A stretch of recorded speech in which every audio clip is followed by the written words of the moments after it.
예, 오늘 본문 말씀은 마태복음 4장 18절부터 22절입니다. 예, 같은 목소리로 읽겠습니다. 시작.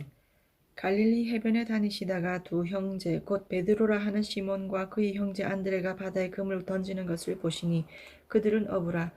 말씀하시되 나를 따라오라. 내가 너희를 사람을 낚는 어부가 되게 하리라 하시니 그들이 곧 그물을 버려두고 예수를 따르니라.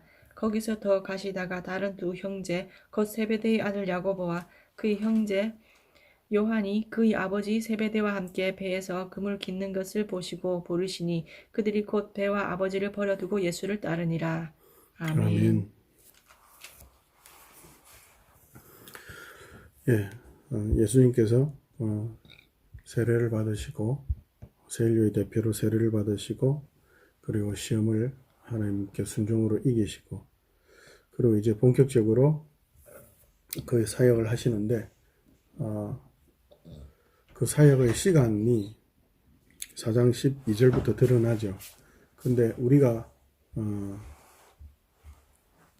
주로 생각하는 것들은 4장 23절 이외의 것들이 좀 많죠. 어떤 말씀을 직접 군중들을 모아놓고 가르치고 또 회당이나 이런 데서 또 복음을 전하시고 또 뭐 그 어떤 모세율법에 대해서 다시 새롭게 바르게 새롭게라기보다는 바르게 가르쳐 주시고 병자들도 가르치고 하는 등등 이런 우리가 흔히 알고 있는 일들이 드러나지 않을 때는 예수님께서 사역을 안 하고 있는 것처럼 생각할 때가 많죠. 그래서 4장 12절부터 22절까지는 어떤 예수님의 공생의 사역과는 좀 심한 말로는 무관한 아니면 어떻게 보면 또 준비 단계라고 생각까지 하는 게 있는데 근데 준비가 아니라 이 전체가 예수님께서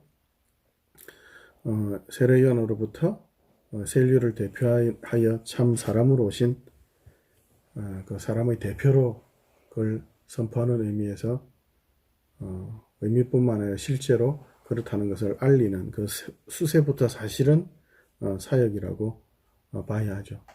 또 더 나아가서는 더 확장해서는 예수님께서 성육신하여서 사람의 몸을 입고 죄 없으신 분이 사람의 몸을 입고 오셨다는 그 자체부터가 사실은 사역의 시작이라고 볼 수 있죠. 십자가와 관련된 좀 좁은 의미에서 할 때에 보통 우리가 예수님의 세례받고 난 이후의 사역을 많이들 이야기하죠. 예수님께서 이제 구체적으로 이렇게 그 땅으로 들어오시죠. 흑암에 앉은 백성들, 죽음의 그늘에 앉은 백성들, 그 땅으로 들어오시죠. 그 땅을 구체적으로 여기서 뭐라고 이야기하죠? 예, 갈릴리라고 이야기하죠. 그래서 12절부터 우리가 갈릴리에 오셔서 큰 빛으로 그렇게 오신 예수님. 그 다음 이후에 이제 예수님께서 그 백성을 구하러 오셨으면 이제 하실 일이 뭐죠? 그 땅으로 일단 들어와야 그 백성이 있는 땅으로 들어오셨다는 걸 우리가 지난주에 살펴봤고 그 땅으로 들어오셨으니까 당연히 그 다음은 그 백성을 이제 찾아 구하시는 모아 그 백성으로 삼으시는 일이 펼쳐지겠죠. 그래서 대표적으로 이 네 제자를 부르시는 장면이 나오죠. 오늘 본문 내용을 통해서 좀 살펴보기 전에 먼저 조금 오해할 수 있는 것들이 있는데 여기에서 내 제자를 부르는 이 장면에 있어서 어떤 제자도라든지 아니면은 제자가 되기 위한 조건 또는 제자가 되어서 제자가 된 이후에 어떻게 살아야 하는가라는 어떤 그런 제자의 어떤 모범 이런 개념으로 뭐 아버지를 버려두고 뭐 배를 버려두고 그러니까 전 재산을 뭐 직업을 다 버려두고 떠났다 이런 개념으로 어떤 헌신 뭐 열심 이런 개념으로 이해해서는 안 됩니다. 그렇게 적용적으로는 조금 볼 수는 있겠죠. 그러나 여기 본문에서 핵심이나 본문이 초점하고 있는 것은 전혀 제자들이 아니고 예수님께서 어떻게 하셨는가.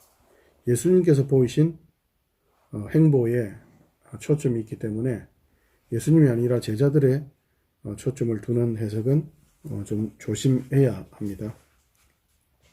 그리고 이들은 실제적으로도 이들은 뭐 부모를 버렸다거나 또 생업을 버렸다거나 이런 개념들은 좀 아니에요. 왜냐하면 아브라함처럼 가족과 친척과 아비 집을 떠난다 이 개념도 사실은 뭔가 희생, 헌신 이런 개념이 아니라 조카 롯도 데리고 떠났고 그리고 자기의 재산도 다 가지고 떠났단 말이에요. 아비와 친척과 네 지금의 있는 형편을 떠난다는 것은 너를 부인한다는 그런 신앙의 개념에 있어서 회심에 해당되는 부분이죠. 주인을 모시는 회개하라 천국에 가까웠다. 그에 대한 반응의 개념으로 이해를 해야 되죠. 그리고 우리가 알다시피 갈릴리에 예수님께서 계속 사셨고 그리고 뭐 시몬도 시몬이 시몬의 장모가 열병이 났을 때에 예수님께서 들어가서 고치는 장면 등등 보면 그 제자들이 그 집 결혼한 사람도 있고 아닌 사람도 있는데 그 집을 완전히 떠났다 이런 개념하고는 전혀 다르죠. 자꾸 헌신이나 어떤 인간적인 어떤 무슨 고행이니 헌신이니 이런 게 따지다 보니까 자꾸 성경을 볼 때도 사람의 초점을 맞추는 경향이 있어서 이 본문을 볼 때도 그렇게 오해하지 않도록 예수님께서 뭘 하셨는가, 예수님께서 어떤 말씀과 행보를 보이시는가에 초점을 두는 게 좋습니다. 그럼 다시 그 관점으로 우리가 이 본문을 다시 보면 제자들이 어떻다가 아니라 첫 번째 무슨 구절이 나오죠? 예수께서 갈릴리에 다니시다가, 그죠? 갈릴리는 우리가 지난번에 다루었던 것처럼 어떤 땅이었죠? 예, 흑암에 백성들이 주저앉아, 절퍼덕 주저앉아 있을 수밖에 없는. 흑암은 어두운 것이죠. 예. 하나님의 영광의 빛이 아무리 비치어도, 저는 빛이나 큰 것들은 이렇게 이렇게, 뭐라고 표현하죠? 그걸 하여튼, 언뜻 보이고, 빛은 확실히 볼 수 있는데, 흑암이다. 흑암이라는 것은 뭐라는 거죠? 빛이 하나도 없다는 거죠. 그러면 장님과 같다는 거죠. 그러면 빛을 비추어도 하나님의 영광의 빛을 비추어서도 볼 수 없는 형편이죠. 그래서 자기들 나름대로 살아볼 거라고 헤매다가 결국은 절망이 소망이 되는, 우리에게는 이제 소망이 없구나. 그럼 그냥 대충 알아서 살자. 이래 살다가 그냥 끝나겠지라는 절망이 소망이 되어버린 그 현장. 죽음의 그늘. 죽기만을 이제 기다리는 거죠. 누가 빨리 죽나? 저놈이 빨리 죽나? 내가 빨리 죽나?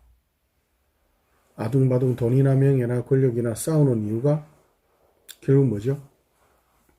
내가 먼저 죽을까봐. 결국은 똑같죠. 시간차, 배구 시간차 공격도 아니고 결국 그 손으로 남을 때려서 남을 쓰러뜨리게 하지만 결국 그 손이 결국은 자기를 칠 수밖에 없고 아니면 아무것도 할 수 없어서 자포자기하고 주저앉아 있을 수밖에 없는 그 형편. 그것이 흑암, 죽음, 그 그늘에 앉아 있다라고 비유적인 표현이 아니라 현실, 인간의 지금과 여기라는 현실, 현장, 역사, 10대냐 20대냐와 상관없는 그들이 살고 있는 그 모든 사람들이 살고 있는 자기 자신이 살고 있는 역사를 하나님께서 흑암과 죽음의 그늘에 앉아 있다라고 이야기하셨죠. 근데 그곳으로 어떻게 해요? 예수님께서 나사렛을 떠나 갈릴리로 들어오셨죠. 굳이 요한복음의 증거에 따르면 빛이 세상에 오매 싫어하였다라고, 배척했다라고. 그래서 결국은 십자가에 죽이기까지 하는 그런 반역, 거부, 무시, 멸시에도 불구하고 꾸역꾸역 기어이 들어오셔서, 그리고 큰 빛을 비추우셨잖아요. 그러면 좀 지저분한 땅, 죽음, 냄새, 죽음은 구더기 끓는 시체들의 냄새를 벗어나 조금 더 깨끗한 곳으로 옮겨가도 되잖아요. 나를 따르라 하면서 나와 이렇게 예수님이 어떻게 하시죠? 갈릴리에 다니시다가 예, 다니시죠. 여기도 다니고 저기도 다니고 어떤 사람들이 보면 좀 헤맨다고 생각했을 수도 있겠죠. 다니고 다니시죠. 함께 거하시죠. 딴 데 가지 않죠.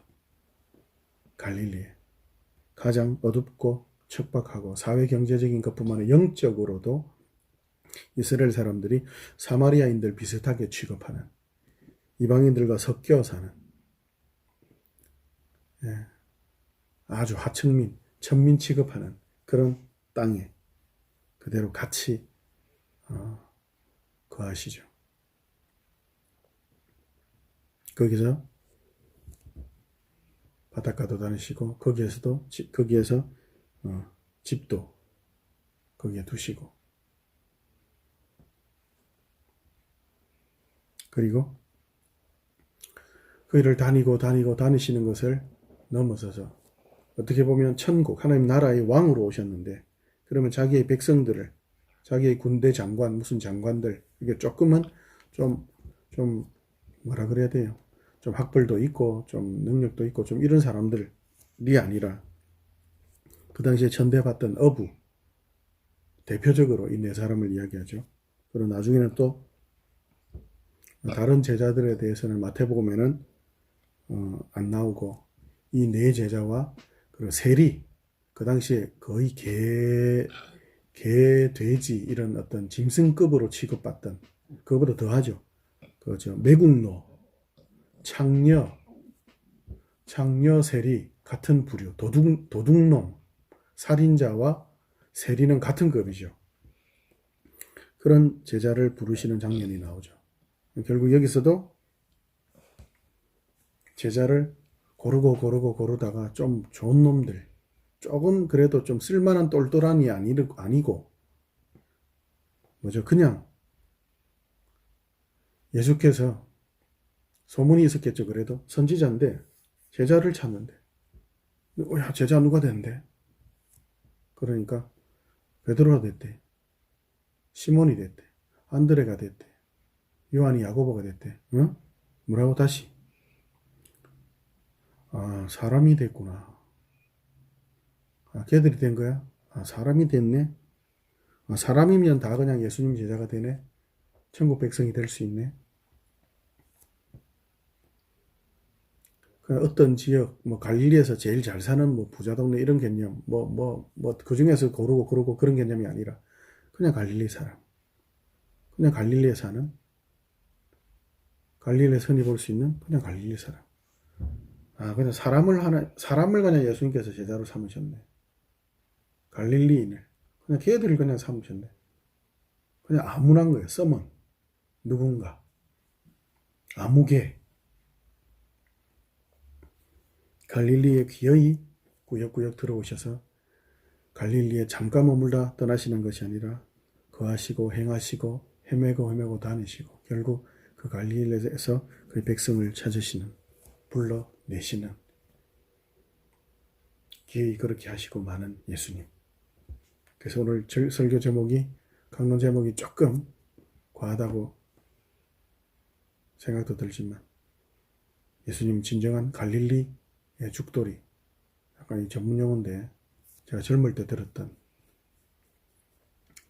어떤 나이트 클럽이나 무슨 클럽에 매일 출근하는 대학생들 중에서는 공부 안 하고 수업만 끝나면 고등학교 때 스트레스가 심해서 그런지 그 미쳐서 거의 그 직원처럼 상주하는 애들을 죽순이, 죽돌이 이런 식으로 표현을 그때는 했었어요. 요즘은 그런 표현이 아마 없을 텐데 기어이 갈릴리에 들어오셨고 천대받는 그들조차 천대하는 예수님께서 굳이 거기에 들어오셨고 또 거기에 굳이 잠깐이 아니라 사시고 거하시고 자리를 잡고 함께 한 편을 꼭 굳이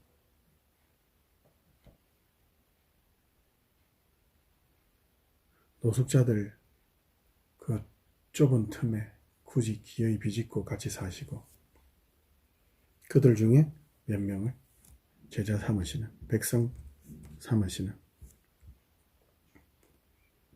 예, 갈릴리 뭐 죽돌이라 해도 표현이 조금 그래서 그렇지. 사실적으로는 예, 맞죠. 왜 이렇게 까지 하셨죠? 왜 이렇게까지? 우리가 지난주에 살펴봤던 본문을 한번 살펴볼까요? 이사야 9장을 한번 가봅시다. 이사야서 9장. 이사야서 9장 1절부터 7절까지만 같이 읽어볼게요. 같이 읽습니다. 시작. 전에 고통받던 자들에게는 흑암이 없으리로다. 옛적에는 여호와께서 스불론 땅과 납달리 땅이 멸시를 당하게 하셨더니 후에는 해변 길과 요단 저쪽 이방의 갈릴리를 영화롭게 하셨느니라.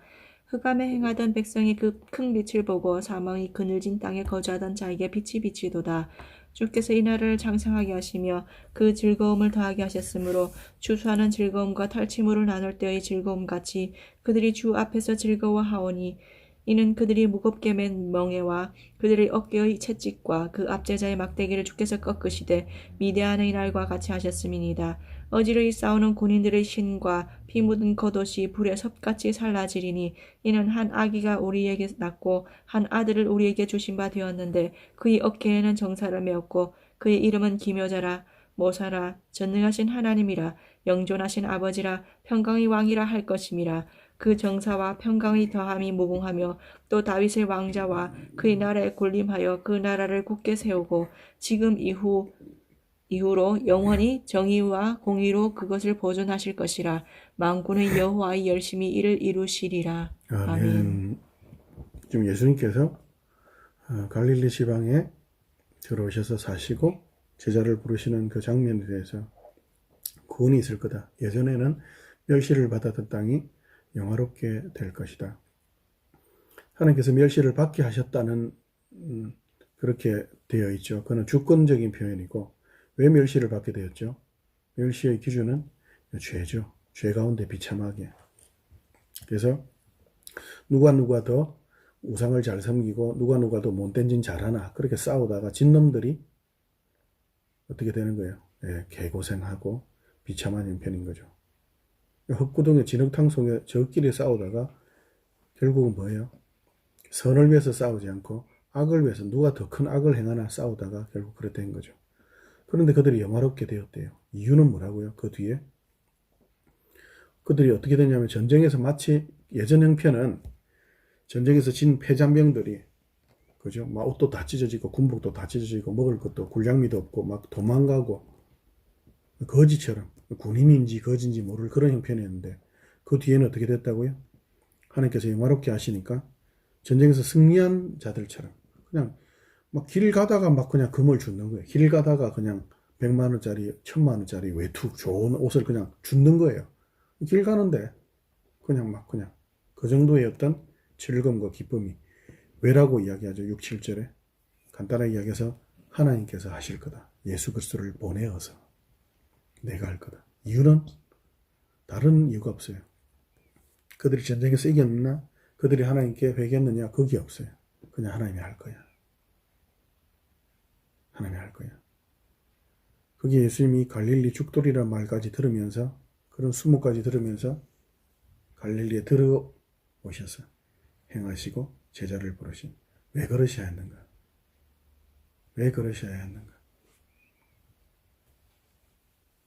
그 뒤에 사실은 이사야서 지난번에 살펴봤던 8절 이후의 내용들이 쭉 나오긴 하죠.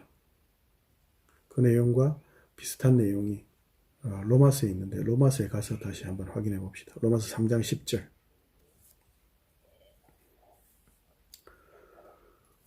로마서 3장 10절부터 18절까지 일단 읽을게요. 이들의 형편 이렇게 영화롭게 하고 구원하고 이때 당시에는 무슨 내용이죠? 이때는 결국 메시아를 통한 그 일이 있지만 그것의 전초 어떤 좀 뭐라 그래야 돼요? 단어가 생각이 안 나는데 그 구원을 예표 예표하는 의미로 실제로 약속하셨던 대로 바벨론에서 이스라엘을 그냥 아무 그거 없이 성전을 짓고 그 성벽을 구축하고 이런 그런 재물조차도 바벨론 왕 고레스가 쥐어 보내는 그런 엄청난 일이 있죠. 아무 한 게 없어요. 우리 독립운동 한 것도 없고 그다음 뭐 잘 보인 것도 없고 아무것도 없어요. 그것이 예표가 되었죠. 그런데도 불구하고 그들은 끊임없이 어떻게 하죠? 반역하는 이스라엘 역사가 있죠. 그에 대해서 이런 자들을 왜 하나님 굳이 구원하시려고 갈릴리에 다시 오셨습니까? 아니 왜 오셨지? 왜 갈릴리 죽돌이라는 이런 수치스러운 말까지 들으면서 왜 그렇게 오셨을까? 나사렛 촌놈 왜 그런 말까지 들으면서 그럼 수모를 받으시면서 오셨을까? 3장 10절부터 18절까지 같이 읽어볼게요. 시작. 기록된 바 의인은 없나니 하나도 없으며 깨닫는 자도 없고 하나님을 찾는 자도 없고 다 치우쳐 함께 무익하게 되고 선을 행하는 자는 없나니 하나도 없도다. 그들의 목구멍은 열린 무덤이요 그 혀로는 속임을 일삼으며 그 입술에는 독사의 독이 있고 그 입에는 저주와 악독이 가득하고 그 발은 피 흘리는 데 빠른지라. 파멸과 고생이 그 길이 있어 평강의 길을 알지 못하였고 그들의 눈앞에 하나님을 두려워함이 없느니라 함과 같으니라. 아멘. 예수 믿지 않는 전 인류의 어떤 측면으로 본다면 이제 조금 좁은 측면에서 19, 20절 이스라엘 백성들에 대한 그들의 형편을 볼게요. 19, 20절 읽습니다. 시작. 우리가 알거니와 무릇 율법이 말하는 바는 율법 아래에 있는 자들에게 말하는 것이니 이는 모든 입을 막고 온 세상으로 하나님의 심판 아래에 있게 하려 함이라. 그러므로 율법의 행위로 그의 앞에 의롭다 하심을 얻을 육체가 없나니 율법으로는 죄를 깨달음이니라. 아멘. 10절부터 20절까지 내용은 전 인류에 대한 기본적으로는 전 인류에 대한 이야기예요. 율법이라는 개념도 좁게는 모세의 율법이지만 기본적으로는 창조 질서 하나님이 주인이시다. 그 주인을 뭐라고 표현하죠? 알아보지도 못하고 볼 수도 없고 찾으려고도 안 하고 들으려고도 안 하고 없고 없다는 말이 계속 나오죠. 하나님에 대한 거부, 무시, 반역 그것이 끊임없이 되죠. 그러면서 그들의 삶은 결국 시체로 그죠? 열린 목구멍은 뭐라고요? 열린 무덤과 같은 악독만 쏟아내는 결국 뭐예요? 죽은 시체라는 거죠. 그 율법을 받았던 하나님의 백성으로 하나님의 은혜를 허락하셨던 그 이스라엘 백성들은 어떻게 됐다고 20절에 율법으로 구원을 받을 수 없다고요. 결국은 율법을 가지고 살았느냐 지 맘대로 살았느냐 둘 다 하나님의 은혜 예수 그리스도가 없이는 구원받을 수 없는 죽음과 흑암의 안전 형편이라는 걸 이야기하시죠. 그럼에도 불구하고 이스라엘 백성들 예수께서 오셨을 때도 이스라엘 백성들은 갈릴리 것들은 구원 못 받을 것들 뭐 예루살렘이나 바리새인이나 서기관 등등 뭐 요요부터로 해가지고 우리 편만 그 기준이 뭐죠? 자기들 마음대로죠. 하나님 제시하신 기준도 하나님이 허락하신 약속도 아닌 자기들 마음대로 그렇게 판단한 그런 죄악된 율법을 제멋대로 해석한 그런 죄악들. 그렇게 결국은 예수께서 오셔야 했던 이유는 뭐라고요? 10절부터 20절에 이르기까지 구원받을 수 없는 하나님 함께 하셔야 되고 하나님이 구원하셔야 되는데 하나님 볼 수도 없고 찾아오셔도 알 수 없는 그런 죄라는 형편 죄인이라는 그 형편 가운데 있기 때문에 어쩔 수 없이 하나님께서 어떻게 하셨다고요? 내가 왔다라고 내가 찾아왔다고 내가 너희를 불러내고 내가 너희와 함께 살려고 왔다라고 이야기하시죠. 죄인이기 때문에 하나님을 찾을 수도 없고 볼 수도 없는 그들이기 때문에 갈릴리에 굳이 들어오셔서 거기 거하시고 그 백성들을 불러 하나님 자녀로 천국 백성으로 삼으시는 그 하나님의 열심 하나님이 하신다.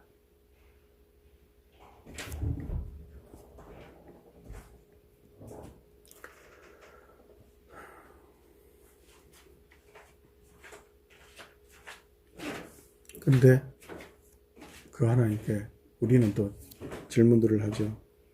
이 하나님 꼭 굳이 그래야 됩니까? 좋습니다. 그 사람들은 그렇다 치고 우리는 뭡니까? 아니 우리 구원하셨다면서요. 그 흑암과 죽음의 그늘에서 구원하셨다면서요. 근데 왜 우리는 그냥 또 전혀 구원받지 못한 것처럼 이런 피곤함과 이런 괴로움과 단번에 어려워지고 단번에 영화로워지고 그래서 바로 천국에 못 갈 것 같으면 이 땅에서 와 예수 믿는 사람 뭐가 다르네 라는 식의 어떤 좀 표라도 가지든지 아니면 좀 부자가 되거나 뭐 다른 건 떠나서 좀 인격적으로라도 좀 갈등 없이 좀 진짜 하나님만 사랑하고 정말 충성하고 정말 성령의 열매를 풍성하게 맺어서 그렇게 살아갔으면 좋겠는데 날마다 그걸 보면 부끄럽고 남 앞에 서면 참 할 말이 없어서 뭐 있는 척 표정 짓고 또 있는 척 웃고 아닌 척 웃고 근데 예수님께서 오늘 본문을 통해 뭐라고 이야기하시죠? 그게 내 방법이다. 너라는 현실, 너라는 꼬라지, 너라는 그 한계, 그 속에서 사는 거야. 하나님의 백성으로 사는 거야. 예수님 보여주신 방법이 뭐죠? 갈릴리에 오셨죠. 죄와 죽음과 흑암이 판치는 그 땅에 그 땅을 싹 갈아엎거나 그 땅을 없애지 않고 그 땅으로 들어오셨죠. 그리고 잠깐 머물렀다가 가신 게 아니라 계속 머무르셨죠. 빛으로 와서 이거 나는 이제 어두운데 이래 못 있겠다가 아니라 계속 어둡다는 걸 이야기하시면서 어둠을 어둡다고 이야기하면 어둠이 어떻게 하죠? 가만히 안 있죠. 열받죠. 그럼에도 불구하고 빛으로 계속 거하시죠. 그러면서 자신의 하나님께 받은 그 소명을 따라서 좀 똘똘한 놈들 말고 그냥 갈릴리 것들을 사도 몇백 명 그런 제자 중에서가 아니라 12명이라는 엄청난 사도권을 부여받는 사도로 갈릴리 사람들을 세우시죠. 하나님께서 우리에게 요구하시는 것 갈릴리를 바꿔라 불사질러라 어떤 사람으로 변화시키라가 아니라 갈릴리 거기서 네가 있는 그 자리가 갈릴리다. 네가 있는 그 자리가 그 땅에서 살아가는 것. 그 갈릴리를 떠나거나 바꾸지 않고 그 갈릴리에서 하나님이신 예수님께서 세류의 대표로 하나님 나라의 왕으로 왕의 성인 예루살렘도 아니고 약속의 땅인 베들레헴도 아니고 오히려 천대받고 지저분한 그 갈릴리. 근데 거기에서 예수님께서 어떻게 사셨죠? 순종의 삶을 사셨죠. 십자가 지는 삶을 사셨죠. 하나님 바라시는 것은 너희 갈릴리에서 살아라. 네 꼬라지로, 네 모습과 네 형편, 너 있는 그대로 너희 있는 지금 거기에서 꾸역꾸역 네 자리를 지키고 네 자리를 버티고 꾸역꾸역 같이 화나는 사람이 있으면 같이 살기 위해서는 나도 화내면 같이 못 사니까 화가 나도 참고 왜요? 같이 살아야 하니까 같이 살아야 하는데 나도 화나고 저 사람도 화나고 다 화나면 어찌 되죠? 다 죽죠. 그래서 하나님께서 뭐라고요? 평화를 선포하시죠. 화평케 하는 자. 화평케 하려면 어떻게 해야 되죠? 방법이 없어요. 죽는 수밖에. 자기 부인 외에는 방법이 없죠. 이 땅의 어둡고 죽음의 냄새나는 지혜와 명예와 권력을 거부하고 살려면 어떻게 해야 되죠? 가난할 수밖에 없죠. 언제까지 이렇게 살아야 되죠? 예수께서 다시 오시는 그날까지. 갈릴리 죽돌이, 갈릴리 죽순이라는 말 들으면서 그 말도 안 되는 말을 들으면서도 살아야죠. 그게 하나님께서 뭐라고 이야기하는 거죠? 그게 바로 예수죽돌이고 예수죽순이다. 그게 바로 교회다. 교회로 살아라. 교회로 살아라. 그때 하나님께서 우리를 보시면서 하나님께서 우리를 통해서 하나님의 형상의 그 영광스러움과 그 하나님의 형상을 다른 말로 표현하면 하나님 죽돌이, 하나님 죽순이잖아요. 그 하나님 형상이 빛나는 그 현장을 전혀 부끄러워하지 않고 두 눈 뜨고 보실 거예요. 그렇게 예수님께서 갈릴리에 오셨고 거하시며 제자를 부르신 그 예수님의 그 천국 나라의 선포, 그리고 그 백성이 살아가야 되는 모습, 어떤 특별한 무언가, 어떤 특별한 사람, 어떤 특별한 조건이 아닌 예수께서 들어오신 그 갈릴리, 각자의 그 갈릴리에서 그렇게 사는 겁니다. 그러면 하나님께서 하나님으로, 또 하나님의 백성을 하나님의 백성으로 그렇게 빛과 소금의 삶을 어둡고 냄새나는 땅에서 그렇게 온전히 그렇게 그 역할을 하게 하실 거니까 우리 그렇게 꾸준히 그리고 계속 이 길을 하나님 기뻐하신 대로 같이 걸어갑시다. 기도합시다.